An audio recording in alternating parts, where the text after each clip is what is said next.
I mean, I felt really strongly about what we had created. We're really here to change how education looks like. We've just signed something with Disney for the clay kit.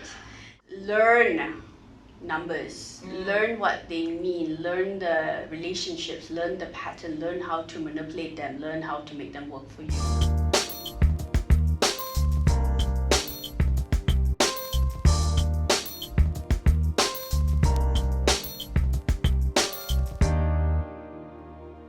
I'm Michelle Han and you're watching the show MomBoss, where we believe your MomBoss goal is possible with a little bit of determination and the right strategies. Today I have with me Amutha Saravanan, the co-founder of the Vinci Group. Thank you very much for being here today. Thank you very much. I'll let you introduce yourself. Okay, so my name is Amu. I have a 6-year-old boy, and I run a business together with my husband. It's in education. Before that, I co-founded, or rather founded, a company called Amu's and Original, which was an avenue to actually express my clay creations. Through that, I created belly pots and baby prints, and then after that, one thing led to another, and we created the Vinci Group, which now does classes and creates products for children in preschool. Oh, wow. So how did you get into it? How do I get into it? Okay, very good question. It was an existential crisis. I studied clinical neuropsychology. And what happened was, it was at a point where I had to make a decision. If I wanted to continue to do my PhD, I would have had to move from Singapore, because at that point they didn't have clinical neuropsychology per se in Singapore. And if you did your PhD, it would be like an investment into your 30s. And then I would come back and, if I did ever change my mind, it would be such a risk. So my boyfriend, then husband now, and I decided that we will maybe go discover something else. So after my master's, we applied to everything and anything. And I ended up in a senior level executive search firm called Egon Zender. And I thought that I would use my expertise in psychology and so on, but that didn't quite work out. So midway through, I was like, okay, I like the pace. The pay is great, but my brain is not feeling stimulated. So why not pick up a different hobby or something of that sort? And I had never done clay before. I've always been interested in the arts. And so I went for a clay class, and I realized that there was just something about the medium of clay that even my husband noticed that, I would go to work and I'd come back and he would describe me as a zombie. But if I went for a class and I came back, and then he would describe me like, wow, you look really alive. So what is it about this medium? So his background is in neurobiology, so he got really interested in what was happening. So we dived into the research, and we found that there was this thing called neuroeducation, which is a field of study in neuroscience. The UK and US have actually pumped in $1 billion to look at how your brain optimally learns. And they have found that when you actually learn through sensorial means, your learning lasts for a longer time. So we, being the geeks, we scoured all of the research, and then we started designing our own programs, looking at which mediums stay true to neuroeducation.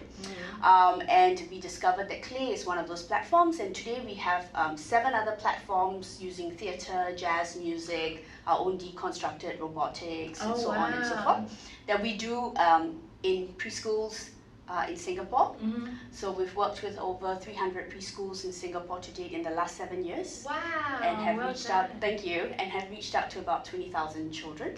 And then we created a product called the Clay Kit. Which I have. Yeah, which you have, yes. And that was just taking our lessons to the B2C model, meaning like parents were inquiring, how do I do this at home with my child? How do I have a meaningful experience? So the Clay Kit, if you realize, actually has some sort of an inquiry in it, and then you can explore that together with your child at home. So that's kind of like the business right now. We've also gone offshore to Japan, trying to digitalize our lessons and so on and so forth. And we've just signed something with Disney for the Clay Kit. So here we are right now. So lots of things happening. In the last 7 years. Yes, in the last 7 years. So your son is 6 years old. Yes. So the the company came before your son. Yes, the company came before my son, but 1 year into it, you're pregnant. Yes, and I was, and he came along, And it how was, did you? it was really tough. Yeah. I've got to say, it was really tough. If you hear the stories, it's really funny. I had to, like, the first time we did a roadshow at Pasabella. So I was very thankful that after maternity, I was allowed to do part-time in my previous employment. I was still working in my previous employment. So I did 2 days a week over there, I think, if I remember correctly, and then I kind of used some time on Vinci Group. Yeah. And we had to do a roadshow at Pasabella, and I had to figure out where I can go and pump for, because I was still breastfeeding at that time, right? Yeah. And it just working around the whole child caring aspect with the business was really very, very, very, very tough. Yeah. And you just have to have such a good social support system. And time management, like, yeah. I really gotta leave, it's leaking. Yeah, like, Yes, so the number of places I've actually pumped is quite funny to think about right now, but you just gotta do what you gotta do, I guess. And I guess it was really important that I felt really strongly about what we had created and how this had to go out to people. Yeah. And I guess my husband was very aligned with me. And I think that's why we have made it work until now. I mean, there were so many times we could have just, said, okay, I'm throwing in the towel. Let's just go get a job or something of that sort. Yeah, and both, it's not like, okay, let me still work and you be in it, like both of you are in it. Yeah, exactly. So 2015, both of us kind of quit our jobs to do it full time. When Dronan, my son, was 2 years old. So can you imagine the risk? Yes, right. But by then you would have a number of schools sign up with you? Well, actually only one. So at that time, 2015 was just one, because I managed to get, when the first account came late 2014, that's when we realized, okay, there's something here. Yeah. And for us to move forward, I couldn't have done it like a part-time thing. I mean, it just wasn't working because your mind is all over the place. Already you're a new mom, and this is a new business, which is also a new baby, So I had to make a decision, and in fact, we made a decision and both your jobs too. Yeah, so we did that, and then that's when things started moving, right? That's when we got the accounts with Eaton House. That's when we started working with Chilton House. Bigger brand names, and then boutique kindergartens, and so on and so forth. Right. So is it important to go into the bigger names first, and then to approach like the smaller kids? Well, for us, actually, truth be told, when we started the company, we really wanted to be an avenue for CSR.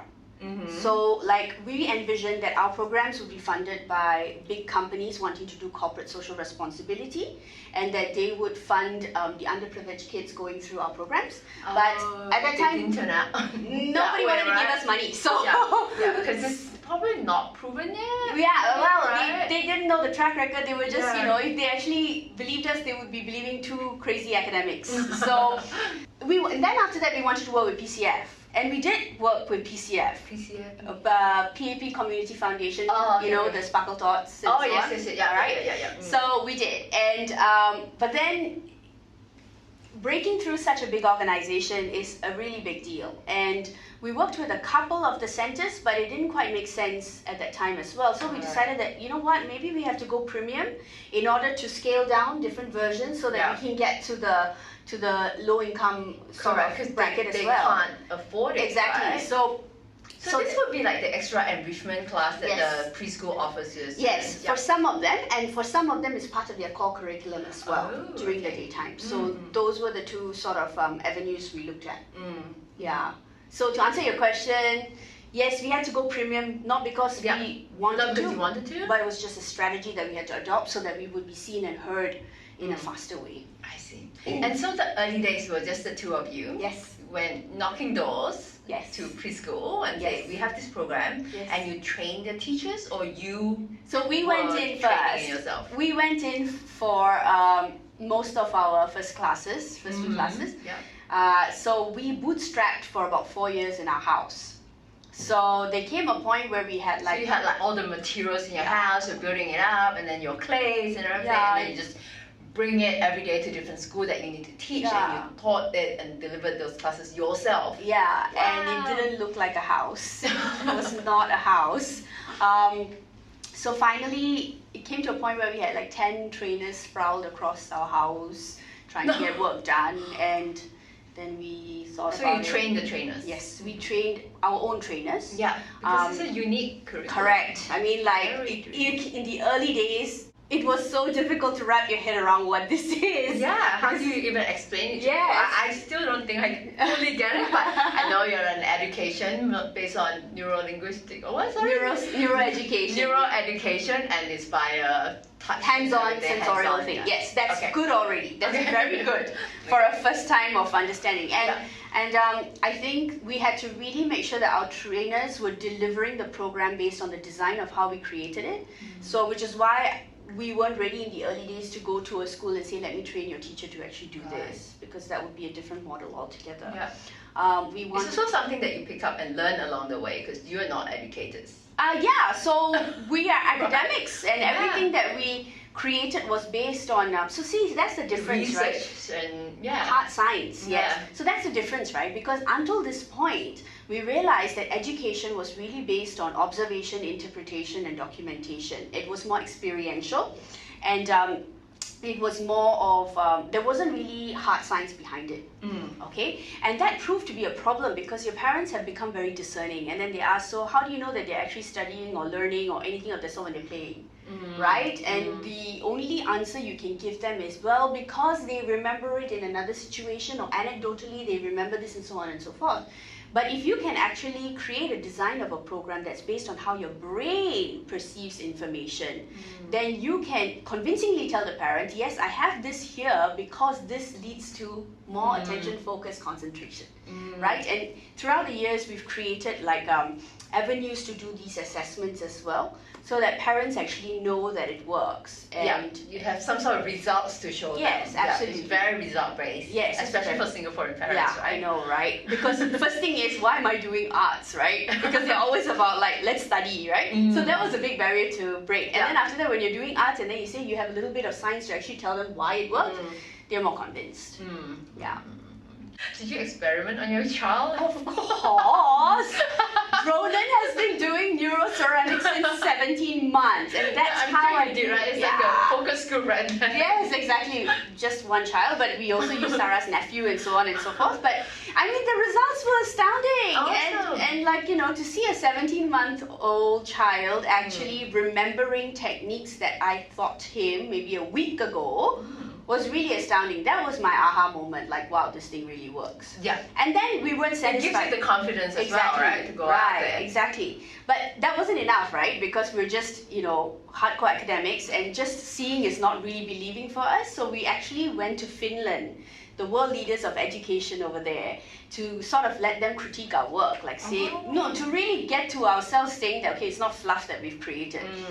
And we thought they were going to give us lots of comments, you know, like, you know, this is, you know, very elementary, blah, blah, blah. But they were really blown away because they had themselves hadn't cracked how to get research into application.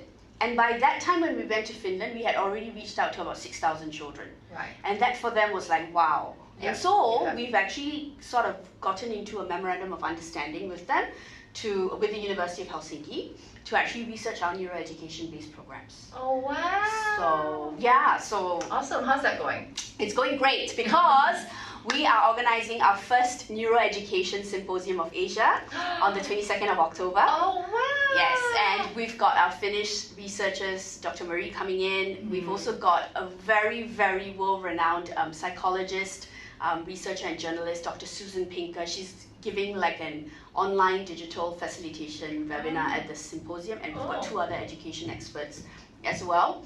And I think it's making a mark that Singapore really is in the forefront of education as well, because, I mean, we have a lot to be proud of, and we should be looking at progressive learning methods as well. So this is something that we really wanted for to happen. Well done. Wow, how exciting. Yes, very exciting.